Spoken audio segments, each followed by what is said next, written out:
swali langu linakuanga opposite. Kama Musa hangegeuka, Mungu angeongea?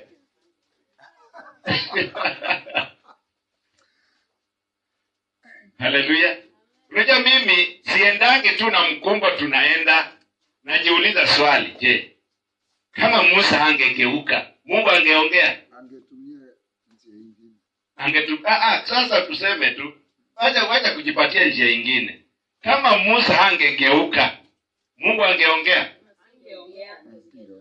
Sasa haleluya, ingebidi aanze kutafuta njia nyingine ambayo sisi hatuijui. Haleluya. Na hapa unakuta kuna vitu vingine Mungu anatuangalia kwanza tugeuke. Tuseme saa hii mahali nimefika ni Mungu tu. Mungu akiona huyo ameamua, anashuka, anakwambia enda njia hii. Lakini kama hujageuka, hata kama uko kanisani, hakuna mahali unaenda. Lakini kulikuwa na divine connection ya Roho Mtakatifu na Mungu mwenyewe na Musa. Ndio maana aligeuka. Sasa sisi tunasema kwa wanadamu wa saa hii wa kugeuka. Unakuta mtu hata kama anaenda kanisani, lakini kwa vituko yuko. Mtu anaenda kanisani, lakini yale mambo anaongea kijijini hayaridhishi hata mtu mwingine kumfuata kanisani. Haleluya. Sababu gani? Akiona vile unaishi, anasema kama huyo anaenda mbinguni, atanikuta huko. Haleluya. Na mwingine aliambia mwingine, yani kiingia mbinguni nikukute, hiyo si mbingu, nitakuwa nimepotea. Haleluya. Sasa unakuta kuna vitu vingine Mungu anangojea ugeuke. Mungu anangojea uache tabia yako mbaya. Mungu anangojea uache vitina zako. Mungu anangojea uache umbea wako. Lakini wewe hutaki kuacha, unataka kutendewa muujiza. Bwana Yesu asifiwe. Sasa huo muujiza utatendewa. Haleluya. Naenda kusoma Luka 10. Nataka unieleze, yani nataka tuende pamoja. Mimi naanza tu pale kwamba Musa aligeuka. Hakuna mtu aliambia Musa ageuke.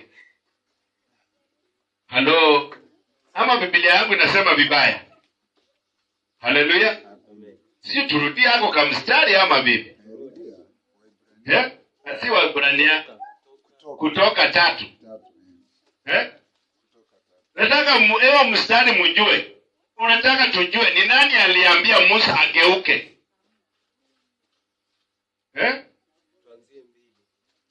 Hebu soma. Malaika wa Bwana akamtokea. Malaika wa Bwana akamtokea katika mwali wa moto. Katika mwali wa moto uliotoka katikati ya kijiti. Uliotoka katikati ya kijiti. Akatazama. Na kumbe kile kijiti kiliwaka moto. Na kijiti hakikuteketea.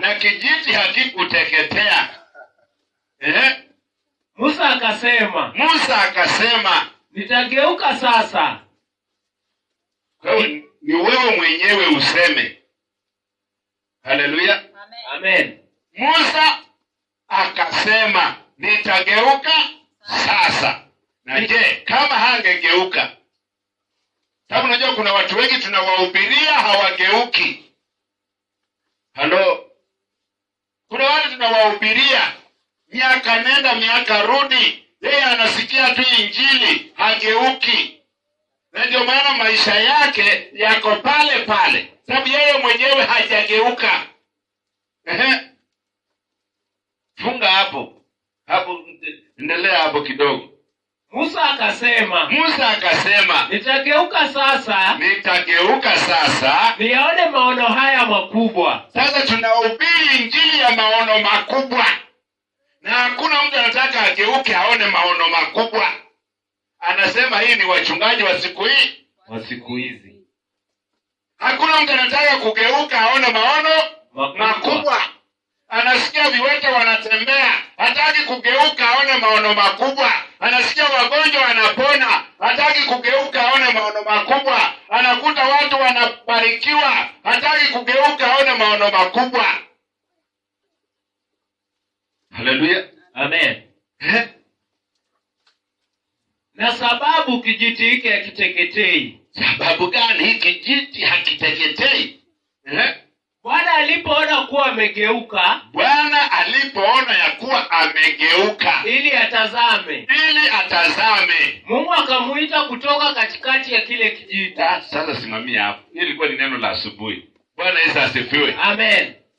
Yaani Bwana alipoona amegeuka, ndio akamuita. Kwa usipogeuka hautaitwa. Halo. Yaani hii neno ni kama, sio nisemeje, ni kama alikuwa ameangalia hivi, alipofanya akaona kijiti kinateketea. Si ndivyo? Kijiti kinateketea mbona hebu nigeuke ndio nione vizuri. Ndio sasa alipoamua maamuzi ya kugeuka, ndio Mungu akamuita. Na ndio maana nilikwambia kama umeokoka lazima ujue sauti ya Mungu. Na kwa vile hujajua sauti ya Mungu, sababu hujageuka. Na watu wengine kile kinasababisha sauti ya Mungu ipotee ni mastori mnapiga vijijini. Sasa huwezi niambia utapiga umbea halafu uombe uone maono.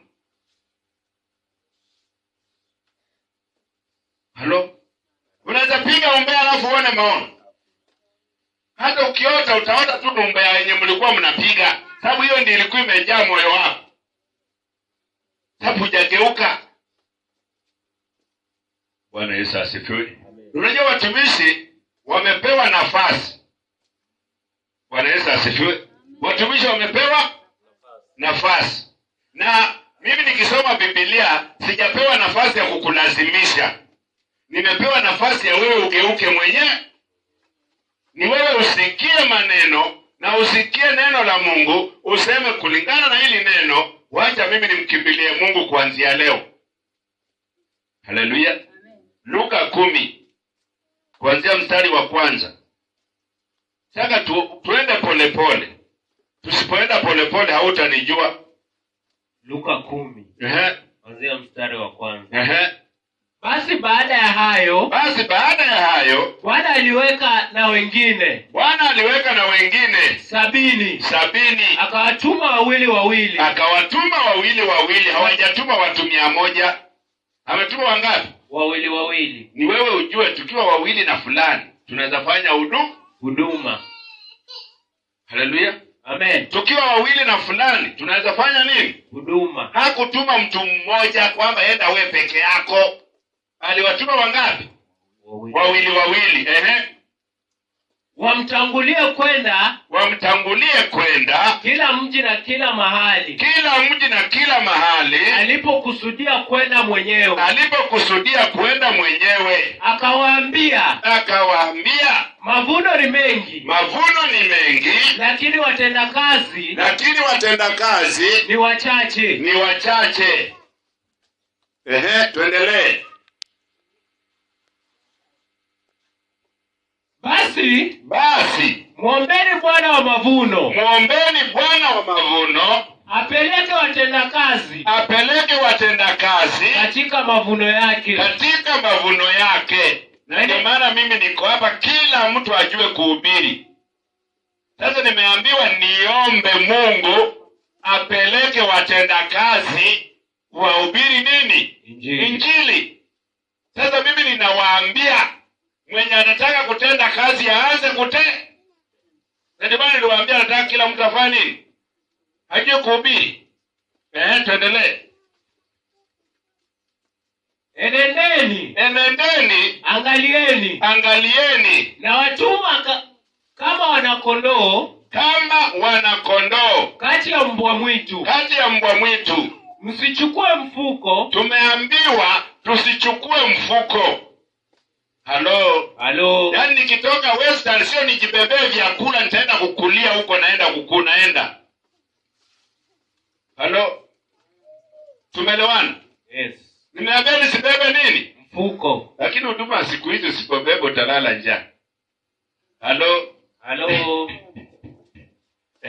Tuendelee. Wala mkoba. Wala viatu. Wala msimwamkie mtu njiani. Na nyumba yoyote mtakayoingia. Semeni kwanza. Amani iwemo nyumbani humu. Akiwao mwana wa amani. Kama kuna mtu wa amani pale. Amani yenu itamkalia. La hayumo. Amani yenu itarudi kwenu. Amani yetu itarudi kwenu. Haleluya. Yaani kumaanisha kwamba nikisha kutembelea nyumbani roho yako haijanikaribisha. Hata ninene maneno mazuri, ninene baraka, ni laana tu utapata. Maneno yenye nitaongea nitatoka nayo. Unajua wengine wanasema ati unajua wajui maana ya kukunguta vumbi. Bwana Yesu asifiwe. Sababu unaweza kuta hata vile nahubiri si wote wananipokea. Kwa chenye ninaongea kinamfaidi yule ananipokea. Haleluya. Sasa kama ninaongea na kuna mwana wa amani ananisikiliza, chochote chenye nitasema kitatokea kwake. Lakini kama hakuna mwana wa amani, chochote chenye nitahubiri kitanirudia mimi. Bwana Yesu asifiwe. Amen. Hebu endelea. Basi kaeni katika nyumba hiyo hiyo. Mkila na kunywa vya kwao. Maana mtendakazi amestahili kupewa ujira wake. Msihamehame. Kutoka nyumba hii kwenda nyumba hii. Ndio maana hata nilipoambiwa kuna nyumba nzuri huku ya bloko nije, nilisema mimi tayari niko na mahali nimekaribishwa. Sababu nimesoma neno nisihamehame. Haleluya. Amen. Nilikuja kuitiwa hii kwa hapa mahali nani anakaa. Mahali mtumishi anakaa. Hiyo nyumba ya bloko ni nzuri, maingia hapo. Haleluya. Ni nzuri kweli. Haleluya. Sasa nikaambiwa nitoke kwa ya udongo niende wapi? Kwa hiyo nzuri. Na Biblia imeniambia nisihamahame. Walijua kuna vitu vitasababisha uhame. Bwana Yesu asifiwe. Hata yule baba alinishangaa sana. Anakaa Tanzania. Sasa mimi nilikuwa nafikiria ukikaa hapa kwangu kutakuwa na neema. Nikamwambia hata usiwe na wasiwasi. Tayari nimeshakaribishwa. Na hata mwenye amenikaribisha nimwambie tu ghafla natoka, itakuwa si heshima. Bwana Yesu asifiwe. Sababu nimeambiwa tusihamahame. Sababu nimekaribishwa. Tuendelee. Na mji wowote mtakao uingia wakiwakaribisha vileni vyakula vya kwao. Kumaanisha ukinikaribisha lazima unipe chakula. Halo. Acha turudie mstari wa 8. Na mji wowote mtakao uingia. Wanasema na kijiji chochote huko Eldoro. Wakiwakaribisha vileni vyakula viwekwavyo mbele yenu. vileni vyakula viwekwavyo mbele yenu. Waponyeni wagonjwa waliomo. Yaani nikishashiba ndio mlete wagonjwa.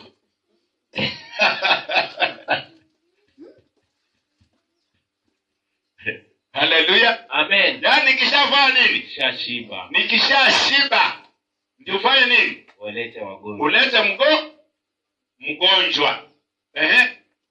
Si mimi nimesema jamani. Ama maandiko ni yangu. Waponyeni wagonjwa waliomo.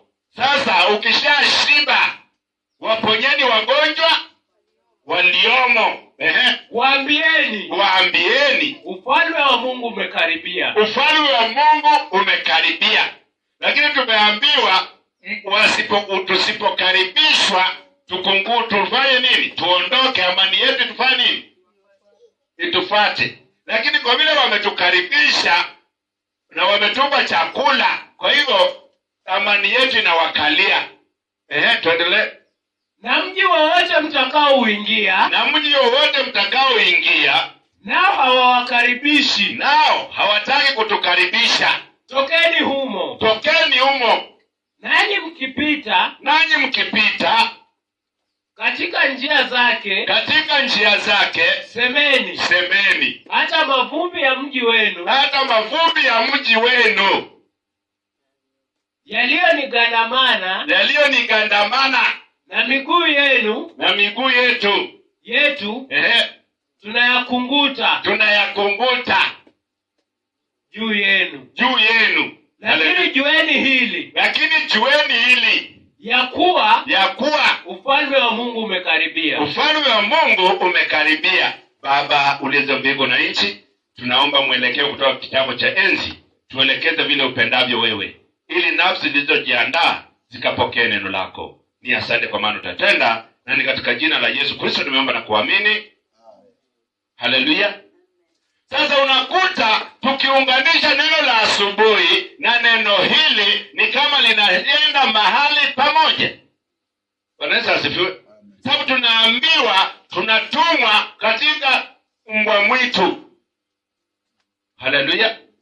Na tena katika mbwa mwitu ni kwamba hata kama unaenda lazima uwe makini katika kuenda. Bwana Yesu asifiwe. Kuna watu wameenda kuhubiri Injili, mtu akatoka huko na mke. Kuna mtu ameenda kuhubiri Injili akatoka huko na bibi. Ameenda kuhubiri Injili akatoka huko na mme. Na kama hujaona maneno kama haya, hujahubiri Injili.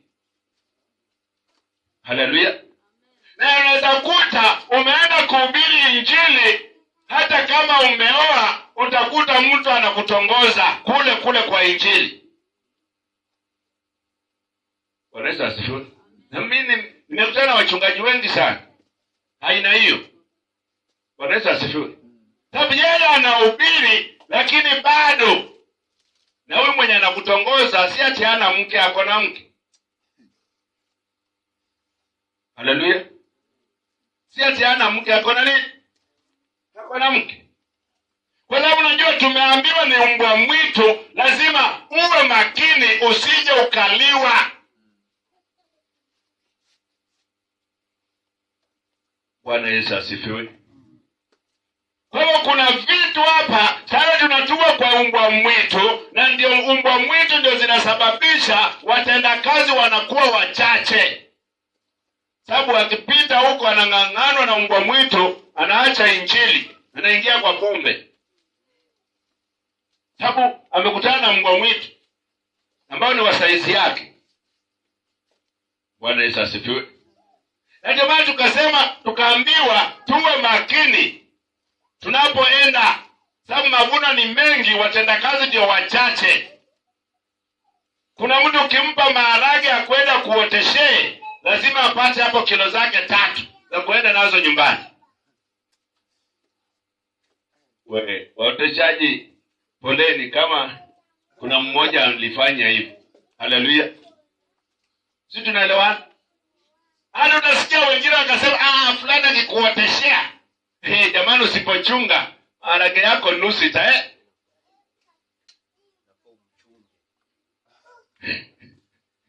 Haleluya. Sasa unakuta sasa hapa tunatoka katika umbwa mwitu na mavuno ni mengi. Watendakazi ndio sababu hawako. Hakuna mtu ako tayari kulala njaa kwa ajili ya Injili. Hakuna mtu ako tayari kuhama kwao kwa ajili ya Injili. Hakuna mtu ako tayari kuacha familia yake kwa ajili ya Injili. Nilisoma hizo vitu, nikaangalia, nilijikuwa nimejiuliza maswali. Nikasoma huo mstari, nikatafakari, nikakosa jibu. Bwana Yesu asifiwe. Inasemekana ujikane mwenyewe. Unajua kujikana hata ukiwa na mtoto unatupa. Halo, kama nataka tusome hapa. Kujikana si rahisi. Hadi ukiwa na mtoto, tupa. Ukiwa na wazazi, tupa. Ukiwa na mume, tupa. Ukiwa na mke, tupa. Kwa mtaki kuhubiri Injili jamani. Haleluya. Hamtaki kuhubiri Injili. Haleluya. Alafu narudi unapigiliwa msumari. Mkumbuke Mungu wako siku za ujana. Kama ni msichana wewe ndio mrembo kijijini. Kama ni kijana wewe ndio handsome kijijini. Unaambiwa wakati huo. Bwana Yesu asifiwe. Unaambiwa ni wakati huo ndio unatakalo mtumikie Mungu. Usingojee uzeeke. Huo wakati unatakalo fanya mtumikie Mungu. Na ndio maana tunaambiwa mavuno ni mengi, watendakazi ni wachache. Sasa unakuta kuna step hapo. Naambiwa kwamba nikienda mahali nikaribishwe. Kama kuna mwana wa amani. Haleluya. Sasa unajua hapa mwana wa amani vipi? Yule anayekubali neno la Mungu. Haleluya. Sisi nahubiri Eldoro. Kuna mwana wa amani ambaye ametumwa kwangu. Hata kama hajafika hapa, najua kuna siku atafika. Na nikihubiri hata akiwa huko nje anaona hao mahubiri yako sawa. Sababu huyo ni mwana wa amani ametumwa kwangu, anakubali kila kitu ninasema. Haleluya. Na ndio unakuta ninahubiri hapa, mtu amesikiliza mahubiri akiwa nje anabarikiwa. Sababu najua mwana wa amani, mimi simjui. Mungu ndiye anamjua. Na ndiye anaelekeza, anamvuta sikio, anamwambia sikiliza huyo mtumishi. Akiwa na simu yake, anaambiwa je, umemwona, unajua huyu mtumishi, sikiliza. Anamvuta sikio. Haleluya. Ndio huyo mwana wa amani. Sasa shida kama umeenda mahali hakuna mwana wa amani, hata kama unajua kuhubiri, nakwambia hiyo nyumba ibarikiwe. Hata kama unajua kuhubiri. Halo. Unahubiri. Huyu anasema na huyu mchungaji ametokea wapi? Kwani hapa hakuna watu wahubiri? Unahubiri wewe, unasema unakemea pepo. Anasema kwani wewe ndio unajua kuomba? Hao wengine hawajui kuomba. Halo. Halafu unangojea baraka zitakuja. Haziji, sababu kwanza roho yako haijakubali yale mafundisho ya huyo mtumishi. Haujampokea. Sasa hata anakuhubiria wewe, hata labda uko kwa Facebook. Wewe unang'ang'ana Facebook. Alafu nataka hizi amani nimekuja nazo zibaki kwako. Unajua kingekuwa ni kitu tunakupa shika, ungeona nimepewa ama sijapewa.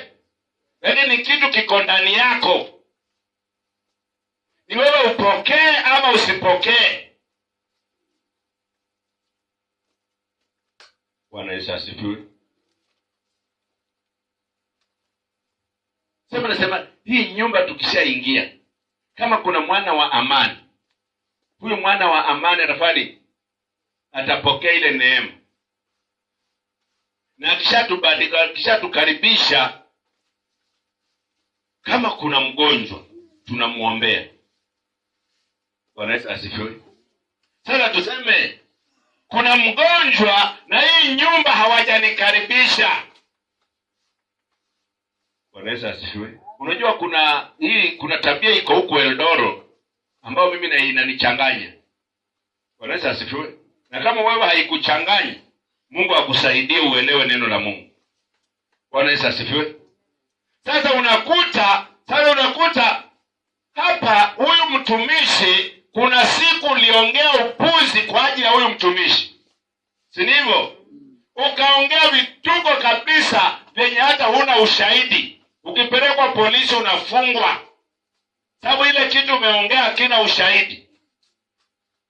Alafu unakuja kupata magonjwa, mtu anakuambia hii shida uko nayo, mpelekee mtumishi fulani. Unatajua yule mtumishi ambao uliongea upuzi kwake. Haleluya. Nakwambia hata kama utapona, ni siku za kuhesabu. Sababu tayari kwa roho yako ulikuwa umemkataa. Kwa hata kama utapona, ni siku za kufanya nini? Za kuhesabu. Ile kitu kia kitarudi. Bwana Yesu asifiwe. Halafu kuna wajinga, mimi nawaita ni wajinga, na siombi msamaha.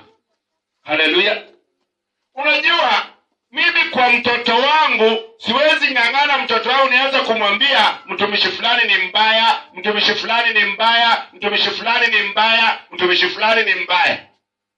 Haleluya. Kitu cha kwanza, sijui imani ya huyu mtoto iko wapi. Atafika akishapata mpenzi wake aseme sasa mimi naenda kusilimu. Na wawe na msimamo wao. Wakija nyumbani, mimi nakuja, watu wanakuja vibakuli kwa kichwa.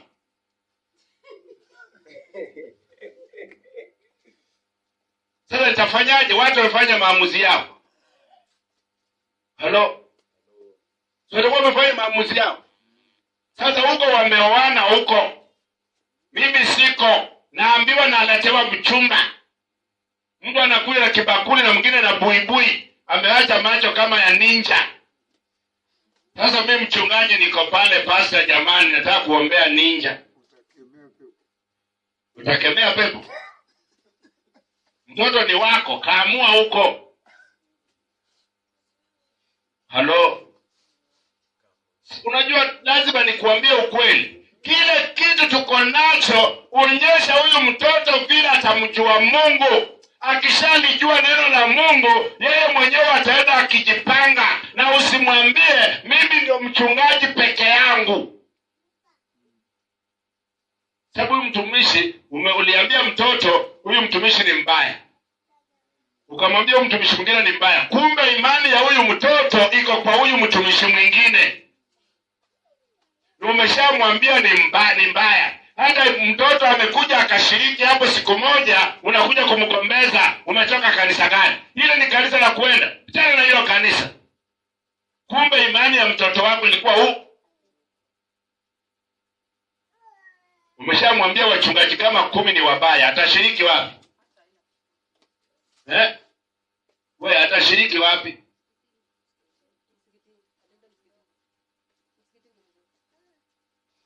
Haleluya. Wewe ukae na mtoto wako, muwe na mjadala kwa Biblia, hapa hivi, hapa hivi, hapa hivi. Yaani akikaa na kutafutia maswali ili uje ujibu. Tumeelewana? Sasa unajua sasa mnajadiliana, hii kuko hivi, hii kuko hivi, ukifanya hivi kutakuwa hivi. Hata akienda ukaambiwa hivi, atasema lile neno ninajua ni hili. Kama unitaki, wacha hii ndoa ishia hapo. Sababu atakuwa na msimamo wake, hatakuwa anaenda na upepo kwamba ni huku anaenda, ni huku anaenda. Mwisho wa siku atajikuta ananunua majini. Sasa kushiriki kwa yule pasta mbaya na kununua majini, kipi cha rahisi? Si afadhali huyu pasta mbaya amhubirie injili sababu anasoma Biblia, labda itafika siku huyu pasta mbaya anamhubiria na wewe unamuombea, itafika mahali akapata neno lako akaamua Mungu ni wa kweli. Haleluya. Sababu kila mtu anakuwa na maamuzi yake. Sababu naambia mwana wa amani haiwezi onekana kwa macho ya nje. Sababu ni kitu kiko ndani ya mtu. Bwana Yesu asifiwe. Sababu kuna mwingine aliambia mtoto wake usishiriki huko, mimi ni mtumishi, wewe utaendaje huku na mimi niende huku? Mwisho wa siku mtoto ni mvuta bangi mkubwa. Sasa chara kizuri ni kipi? Kuvuta bangi ama kwenda kwa kanisa lingine?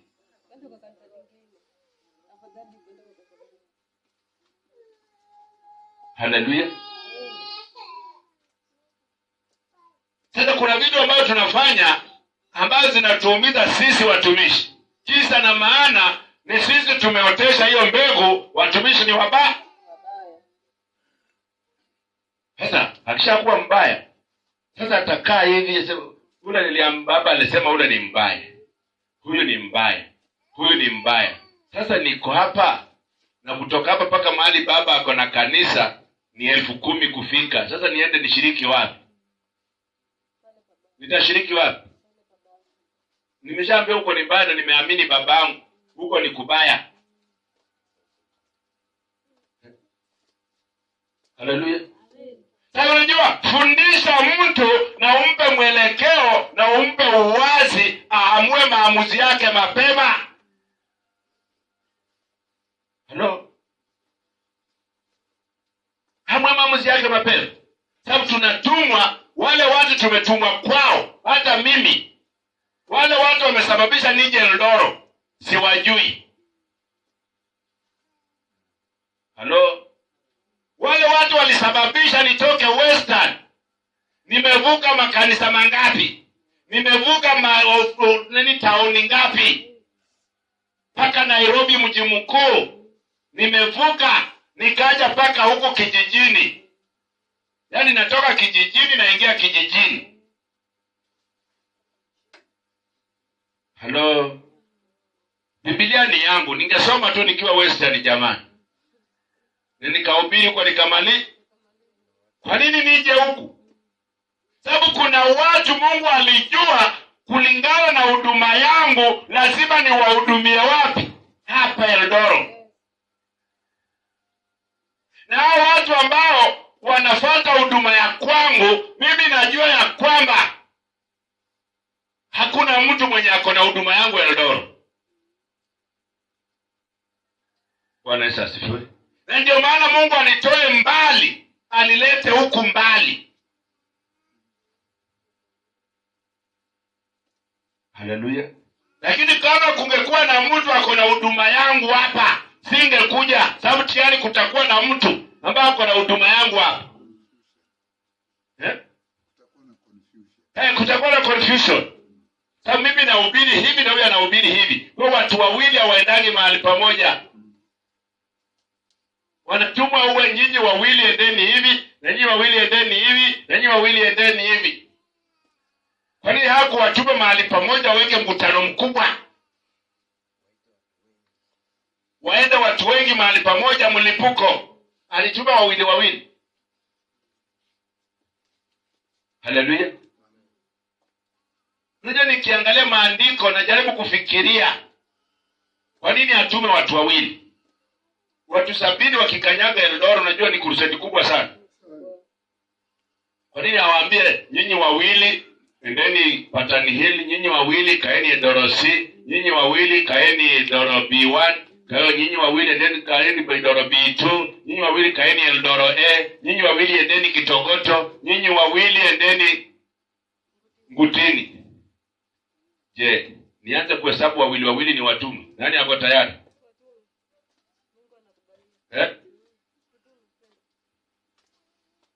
Sasa wewe shida tu huko hujatangaza injili kinini Mwakine. Bila tutaongeza mtu Mwakine. Nitawatuma huko Mwakine. Nani mwingine? Huko nitakana uhubiri injili, watu wajue injili. Hakuna watu wako tayari ni watume ngutini. Jamani. Tunatuma wangapi? Wawili.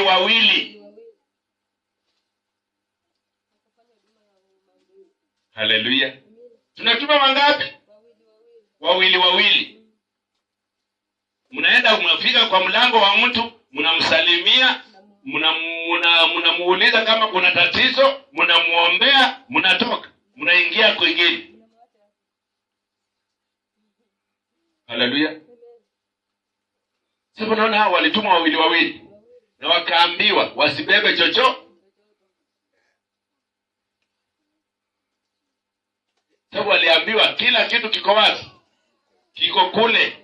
Chakula yako iko huko, mavazi yako yako huko, viatu zako ziko huko. Wewe toka tu na ile umevaa.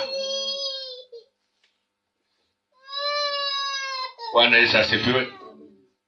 Na ndio maana watu wengi wanapata shida, kwa sababu katika kudharau watumishi, unaweza kudharau mpaka mtumishi ambaye atakutoa kwenye shida. Haleluya. Unaweza dharau mpaka yule mtumishi ambaye anaweza kukutoa kwenye shida. Sababu sisi wote tuko na neema tofauti.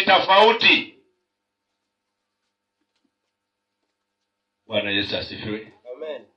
Nataka niwasomee nini ya kuwa mkitaka kuwa mtumishi hatari.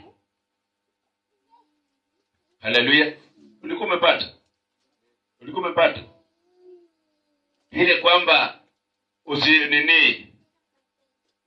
ujikane mwenyewe.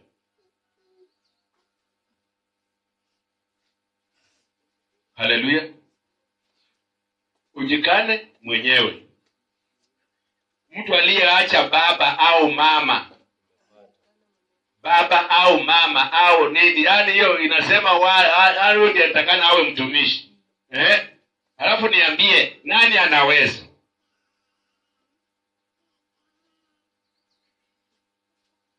Anza kusoma. Ni gani hapo? Mathayo 16.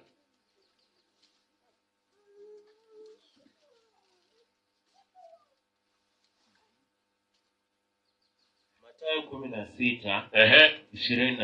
24. Nasema, Wakati huo Yesu akawaambia wanafunzi, mtu yeyote akitaka kunifuata,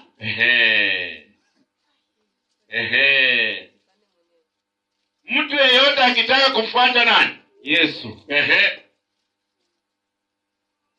Tuendelee. Na ajikane mwenyewe. Mimi hata Esther ameshikilia wa kwake pale. Bado hujajikata.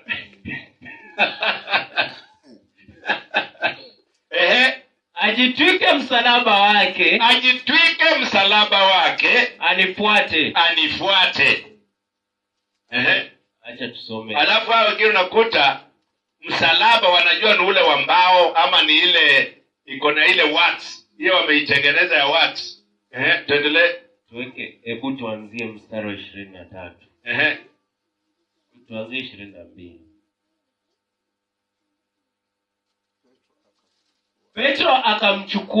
Petro akamchukua, akaanza kumkemea. Akasema, Hasha, Bwana. Hayo hayatakupata. Akageuka akamwambia Petro, nenda nyuma yangu Shetani. Ukikwazo kwangu. Maana huyawazi yaliyo ya Mungu, bali ya mwanadamu. Wakati huo Yesu akawaambia wanafunzi wake, mtu yeyote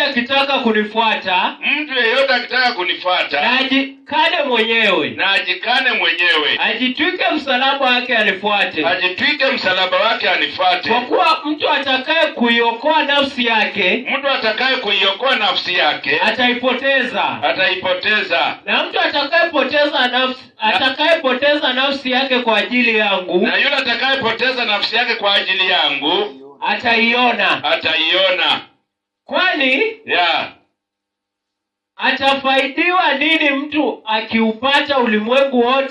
atafaidiwa nini mtu akiupata ulimwengu wote? Na kupata hasara ya nafsi yake?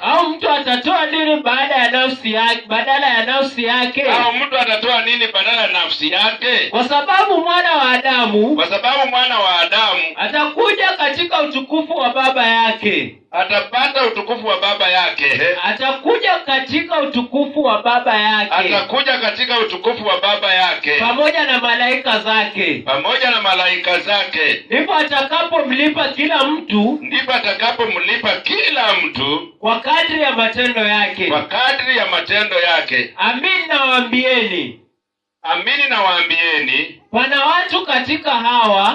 pana watu katika hawa wasimamao hapa. Sikiza, hiyo yenye umesoma haina ile picha nilikuwa nataka. Haleluya. Soma 10. Kuna mlango wa 10. Mathayo 10. Ya. 10 ngapi?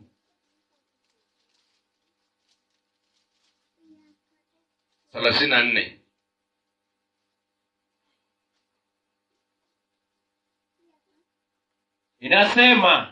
Inasema akakaribia. 34. Mathayo. Msidhani ya kuwa nimekuja kuleta amani duniani. La, si kuja kuleta amani, bali upanga. Maana nalikuja kumfitini mtu na babaye. Kwa maana nilikuja kumfitini mtu na babaye, na binti na mamaye, na mkwewe na mkwe mtu. Yaani lazima ukosane na mkwe wako kwa ajili ya Injili. Kama uko kwa kanisa ambayo hata mama mkwe hakutaki, hata kusema labda niko mahali pazuri.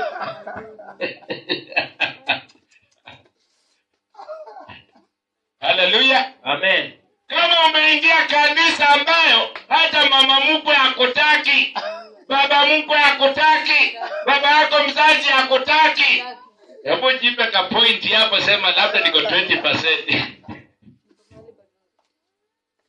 Haleluya. Si mimi nimesema jamani. Wewe umesema umeokoka. Na hatutaki kukosana na mama mkwe. Hatutaki kukosana na mama. Amen. Mimi ninaonewa. Jipe ka point, sema labda niko mahali panapostahili. Tuendelee. Adui za mtu ni wale wa nyumbani mwake.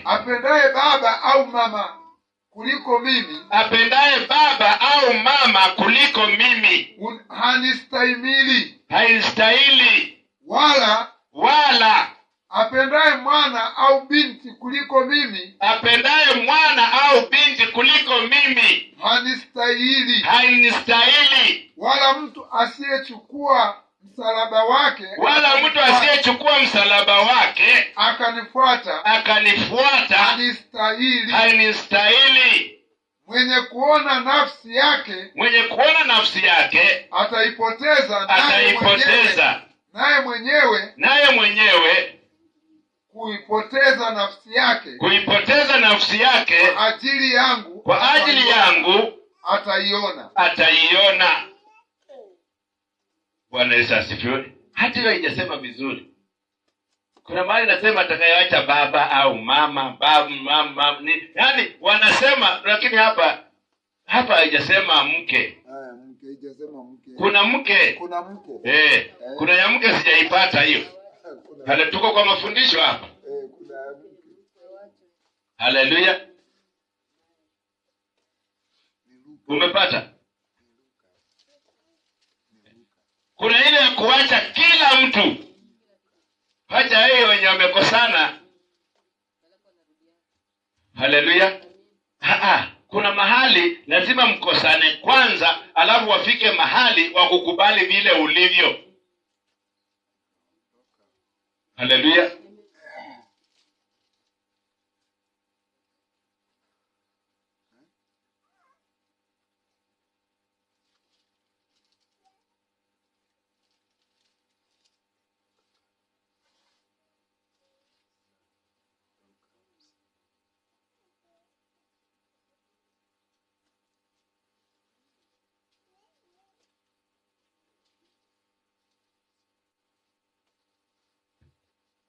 Haleluya. Amen. Kuna vitu vingi sana ambavyo tukiangalia huduma itasonga mbele. Bwana Yesu asifiwe. Kwa sababu gani? Hii huduma tunafanya kwa ajili ya Mungu ajulikane. Haleluya. Unajua Mungu akijulikana ni vizuri zaidi.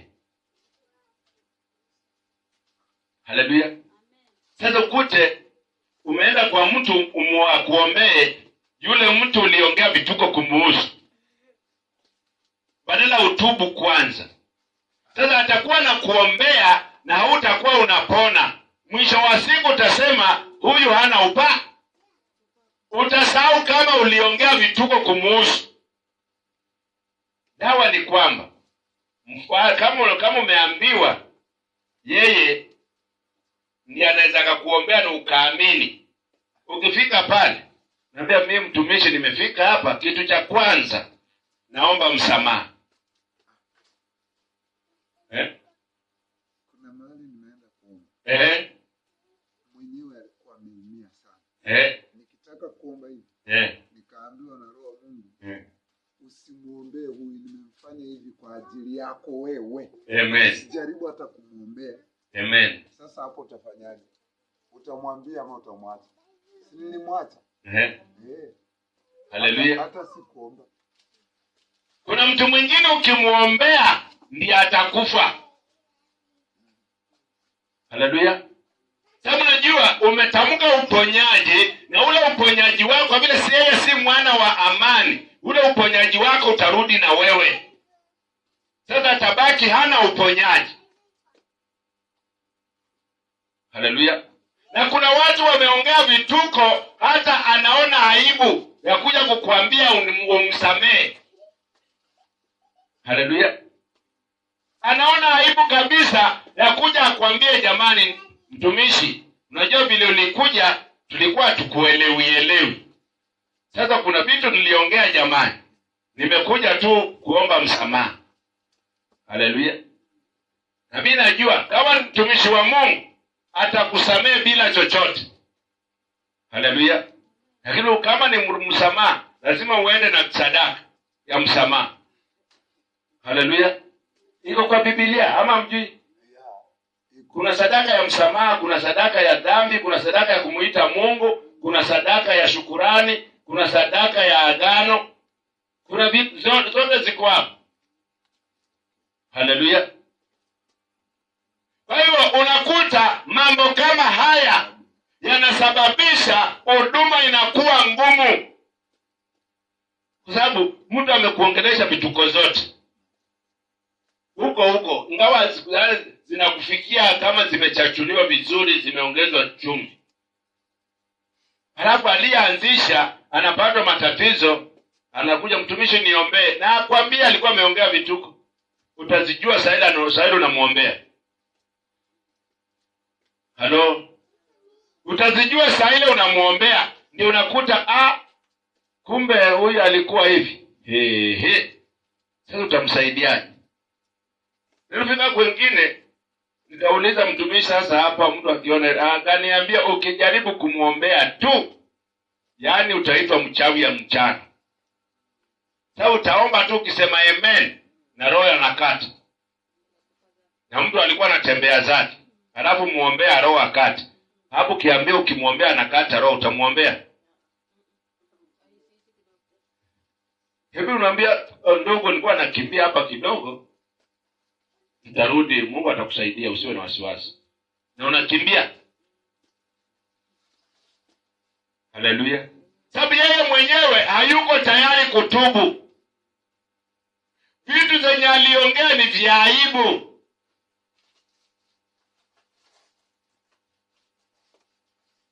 Kwa mtumishi hakuna jambo la aibu.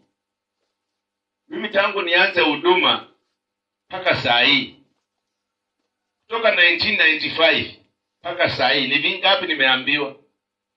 Kwanza ingine nilikuwa naambiwa nikiwa kijana. Hapo unafika mahali unajikuna kichwa, unasema sasa hii ni hivi. Mzee amekuja kueleza shida, inabidi tu msikilize, sababu amekuamini. Halo. Sasa amekuamini. Amekuja kukueleza shida, hata isikeni ni za nyumba. Wewe mwenyewe huna mke. Halo. Lakini anakuja kukueleza. Inabidi umsikilize. Kwa nimesikia vitu vingi kuanzia huko mpaka hapa. Hata yenye mnakataa kuongea ya bedroom, mimi niko nayo yote hapa. Wacha ya mtandao, mtu mwenyewe amekuja akanieleza. Haleluya. Kwa kuanzia 95 mpaka saa hii, miaka kama 30. Haleluya, simefika 30. Kuanzia 95 mpaka saa hii. Haleluya. Kwa hiyo vitu zote nimesikia. Na mtandao ulikuwa bado. Bwana Yesu asifiwe. Kwa mimi sioni kila mtu atakuja kunieleza nimsamehe, nikosa kumsamehe, sioni kabisa. Uniite mbwa, sawa. Uniite ng'ombe, sawa. Uniite muongo, sawa. Uniite msharati, sawa. Uniite nini, sawa. Zote mimi nitakusamehe. Bwana Yesu asifiwe. Na ndio maana unaambiwa kwamba Yesu hajakuja kuleta amani, amekuja kufitini watu ili kila mtu abebe msalaba wake. Yaani unafitiniwa ili imani yako ijulikane imeshika nini. Na ndio maana tumeambiwa kama unajiona umesimama, angalia usianguke.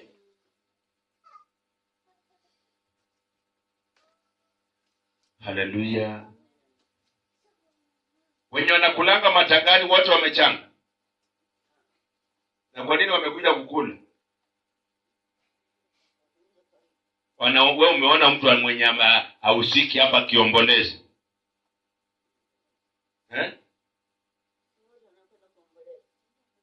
Uko na uhakika wote wanaomboleza? Wenye wananyang'anyana chakula huko wakiingia nacho sunini kule wanaomboleza? Wenye wanaiba nyama kule jikoni wakikimbia nazo wameomboleza? Wenye wanaiba vitunguu wakifungwa kwa maleso wanaomboleza? Wamama jamani, hakuna watu wanabeba vitu kwa matanga wakaenda nazo nyumbani. Wewe unajua hivyo? Hii ni tabia za Kiluya huko, wanasema ukibeba kitu matangani umehamisha matanga. Ndio maana kwa matanga hawabebangi. Huko Waluya wanajua ukibeba kitu matangani upeleke kwako, umehamisha umeyaleta kwako. Sasa hiyo kwa matanga binaliwa hapo hapo. Vikibaki binabaki hapo. Lakini huku wenye wako jikoni, yaani vitunguu usipoangalia vizuri, nyama usipoangalia vizuri ya pilau, watapika pilau bubu. Mwingine hata watu hawajakuja kuanza kukula, yeye kwanza anakaranga hiyo nyama ndiye anakula vizuri kwanza, ndiye aweke mchele ndani. Kwani hamjaiona vitu kama hizo? Ukiona mtu kila saa ni yeye anapika, siku moja tuenda pale ukae ni kama hakuna kitu unaona. Ukiwa na smartphone, jifanye uko kwa smartphone. Uangalie vile kunaenda pale jikoni. Na hata kama umebeba kuni kwa geti alafu uende uombe ndio kuni matangani. Ukibeba kuni kibeleka kwako ni kama mbeleka matangani. Haleluya. Kwa hiyo unakuja Mungu anasema ya kwamba Yesu alikuja kufitini ili kila mtu atangaze msimamo. Sasa hata mtoto wangu tunaweza tukakosana ili atangaze msimamo. Haleluya. Sasa unakuta, ndio maana nimesema Eldoro kuna watu wengine unaambia mtoto wako hapa si pazuri, hapa si pazuri. Ndio maana watoto wanavuta bangi. Sababu kila kanisa umemwambia ni mbaya. Na kanisa mahali huko anaona wengine hapo ndani ya kanisa lako ni wabaya kuliko yule mtumishi unamwambia ni mbaya. Haleluya. Sasa mtoto anaamua kukaa nyumbani. Ni kama yule baba wa Kimorigo. Alisema Kimorigo hakuna kanisa anaweza enda. Yeye akae nyumbani. Sasa huyo mtu na zile vitu alitupatia pale zenye ako nazo kwa mawazo yake. Fulani ako hivi, fulani ako hivi, fulani ako. Huyu ni yeye mwenyewe alitupatia, sio sisi tulimpatia. Haleluya. Ama ni vipi dada? Sio mwenyewe ndiye alikuwa anatupatia. Haleluya. Haleluya. Sasa ukiwa mzazi na unakataza mtoto wako asimsikilize mchungaji fulani, wewe mzazi ndio uko na matatizo makubwa. Siku ile utakufa, utalia mbinguni, utafute nafasi ya kurudi duniani ukose. Ufike saa ile uambiwe yule mchungaji angesaidia mtoto wako ni huyu. Ukiangalia ni wewe mzazi ulimwambia usiwahi kanyaga hili kanisa. Halafu umefika mbinguni unaambiwa huyu mchungaji ndiye angesaidia mtoto wako. Utarudi wapi? Sasa utalia miaka yote, jamani familia yangu nimeiachaje? Jamani mtoto wangu ni mimi nimempoteza mwenyewe. Jamani si mtu aende. Ndio nakuta wengine wanajificha, wanakuja wanaleta maono, wanakuja na kuambia fanya hivi. Hata mwingine anaamuka, anasema jamani mtoto wangu ukitaka kukombolewa enda kwa kanisa fulani. Hao ni wale wamepata neema. Haleluya. Hao ni wale wamepata neema. Sijui huko anakuanga ameomba nini. Unakuta mtoto anasumbua kijijini. Atakapoona yale maono ya kutisha, anaogopa. Mamangu amenitokea, babangu amenitokea na ameniambia. Hamjaisikia vitu kama hizo? Haleluya. Kwa hivyo usiwahi ambia mtoto wako kanisa hili ni mbaya, hili ni mbaya, hili ni mbaya. Hakikisha ile kanisa anaenda wanasoma Biblia. Halo. Ile kanisa unaenda ufanye wanasoma Biblia. Wewe mshauri tu vile utamshauri, na akitaka kuja kwa maombi sawa. Hakikataa muache tu vile yuko. Wewe endelea kumuombea roho yake ifunguke ajue ukweli. Bwana Yesu asifiwe. Ndugu, waambie watoto wako ifika Jumapili wote mje Eldoret. Ifika Jumapili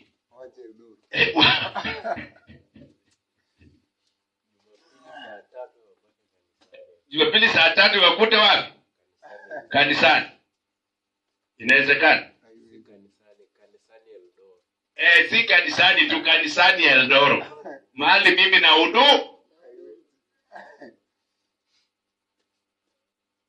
Haleluya. Wale wakoda waambie sikize kifika Jumapili saa 3. Takana muwe mka Eldoret kanisani. Super power. Nione mmeenda kwingine, mimi si mama yenu, mimi si baba yenu. Fundisha mtoto ukweli, umweke kwa line. Alafu akienda atajipanga. Haleluya. Hapo nakuta mwingine anasema sasa huyu namuona huyu anatembea na mchungaji, sasa ni mzuri. Mimi naona huyu akinioa ni sawa. Nakwambia utapata shida sana. Kuna vitu mchungaji huwa anavijua na hasemi. Haleluya. Sababu akisema ataharibia mtu mwingine CV. Halo. Ataharibia mtu mwingine CV ya kuolewa. Naambia kuna Luka 14. 14:24. 14:24. Inazungumzia gharama ya wanafunzi. Gharama ya wanafunzi. Makutano mengi walikuwa wakifuatana naye. Makutano wengi walikuwa wakifuatana naye. Akageuka akawaambia, kama mtu akija kwangu, naye hamchukii baba yake.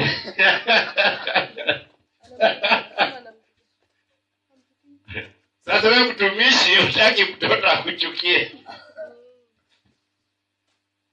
Ndio maana mimi hasira za hapa karibu sinanga. Haleluya. Amen. Hasira za hapa karibu. Hata ufanye ni utafikiria sijui na ninajua. Endelea. Kuanza vizuri hapo. Hapa naona ni patamu kweli kweli. Kwa wale wenye wameokoka. Makutano mengi walikuwa wakifuatana naye. Aligeuka akawaambia, kama mtu akija kwangu, naye hamchukii baba yake, na mama yake, na mke wake, na wanawe, na ndugu zake, waume na wake, naam, na hata nafsi yake mwenyewe, hawezi kuwa mwanafunzi wangu.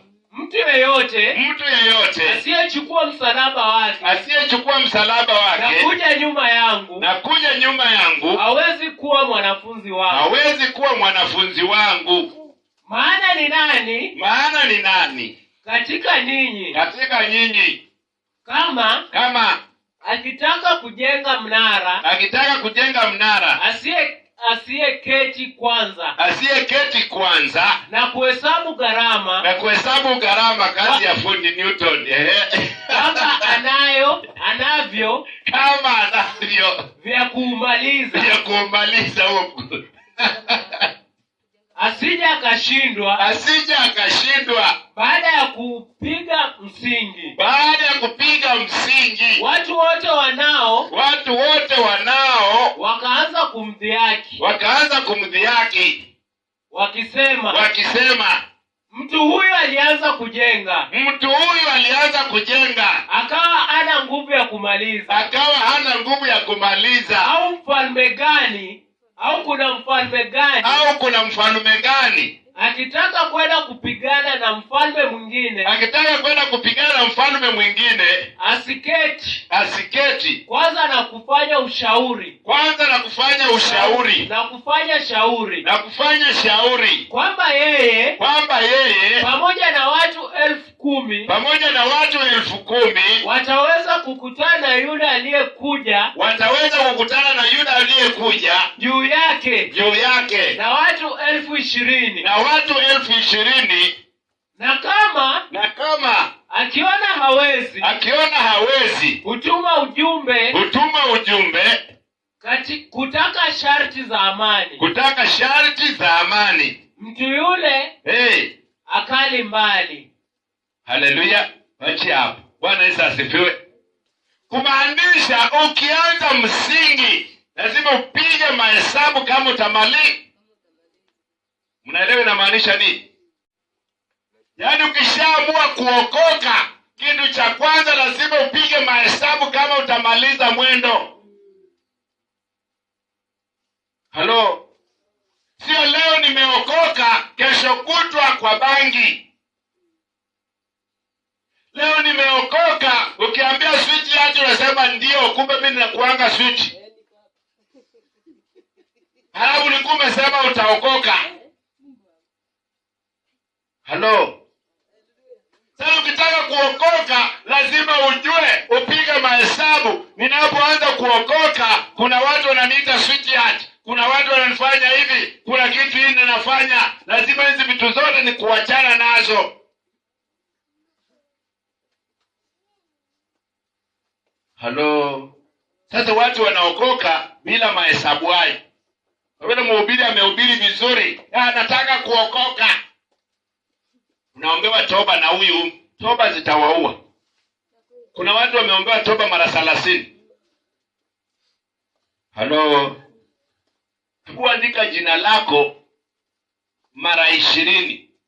Yaani uandike jina alafu ukate ndani mstari. Usifute. Kwanza wanaweka mstari sababu hawana uhakika na wewe kama utamaliza. Tena rudia, andika hilo jina hapo. Tena uweke mstari, uandike mara 10, alafu upatie mtu mwingine akusomee hilo jina. Halo. Tumeelewana?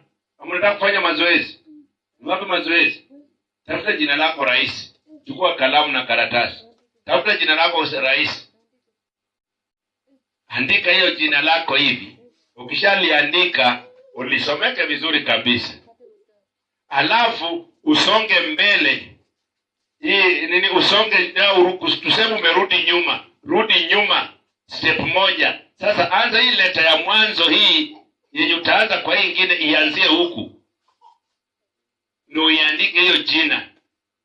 Alafu usonge hapo mbele, urudi uandike hiyo jina hapo tena. Alafu urudi nyuma tena uandike hiyo jina. Alafu upatie mtu mwingine nisomee hii jina. Mtu mwingine, wewe ndio utajua ni la, ngoja niandike la kwangu. Ulimwengu wa kiroho mimi si pastor. Mimi ni pastor wenu sababu nawafundisha. Lakini mchungaji ni naye ni Kristo. Lakini mimi nimewekwa hapa kwa ajili yenu. Nikiwa kwangu kwa nyumba peke yangu siwezi itwa pastor. Pastor na hilo sababu niko na watu ninawahubiria. Tumeelewana? Sasa bishop anaitwa bishop sababu kuna mapasta hawako chini yake. Tumeelewana? Nyinyi ndio mnasababisha upasta wangu unajulikana. Tumeelewana hapo eh? Sasa mimi naandika jina langu hapa.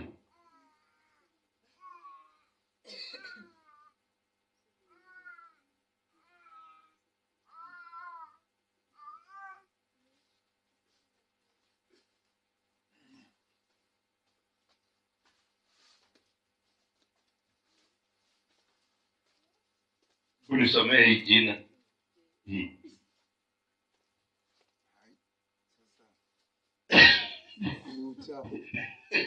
Kama mtoto. Haisomei. Labda wewe hujasoma. Unipatie kijana mdogo asome. Soma hii jina.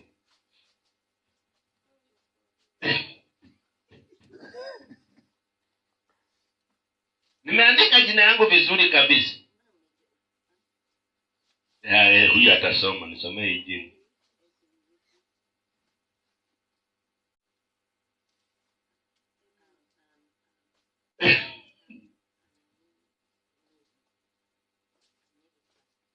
Wewe unajua unasoma sababu unanifahamu.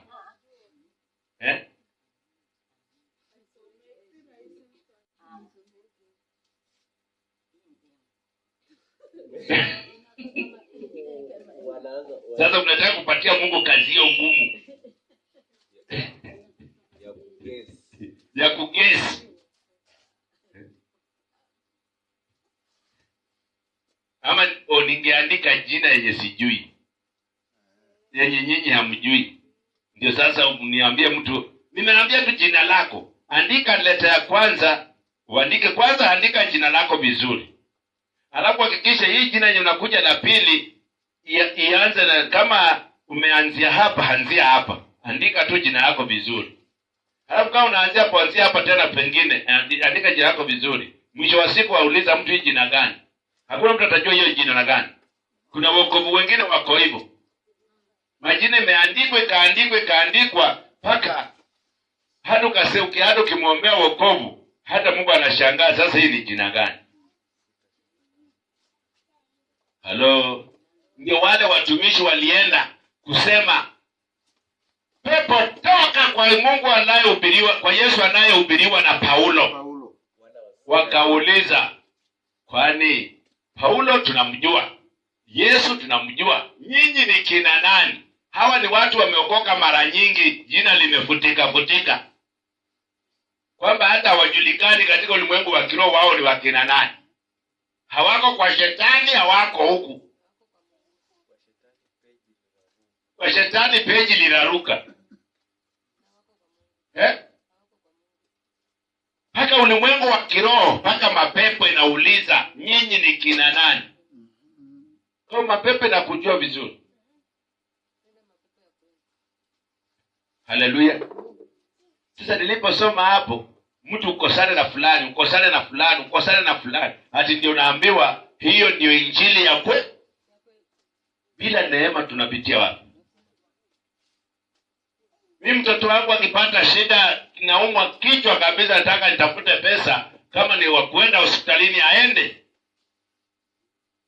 Na ninaambiwa hata akilia, akinipigia simu nizime simu. Anitafuta nikose ndio tukosane vizuri. Si Biblia imesema tukosane? Haleluya. Halafu Biblia inarudi tena inakwambia, haleluya, ndio nakwambia ukisoma Biblia lazima ujue mahali umesoma ulikuwa unamaanisha nini. Haleluya. Biblia nyingine inakuja nakwambia ukitaka kuwa askofu lazima uwe mtu wa kusimamia nyumba yako vizuri. Na huko kwingine umeambiwa ukosane na watu. Unaona?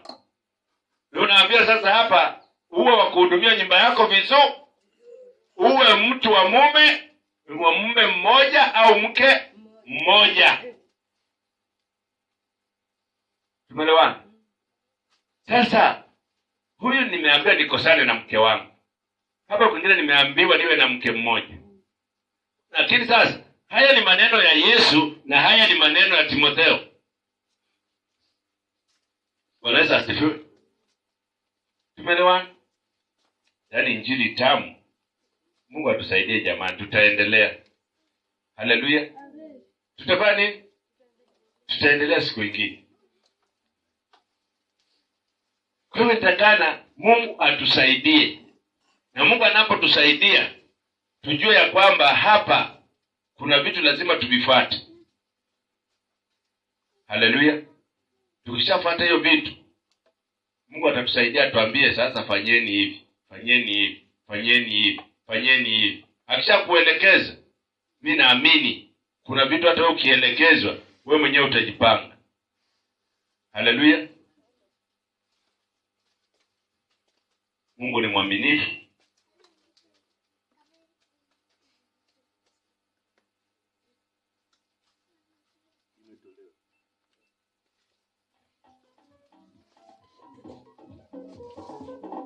Haleluya.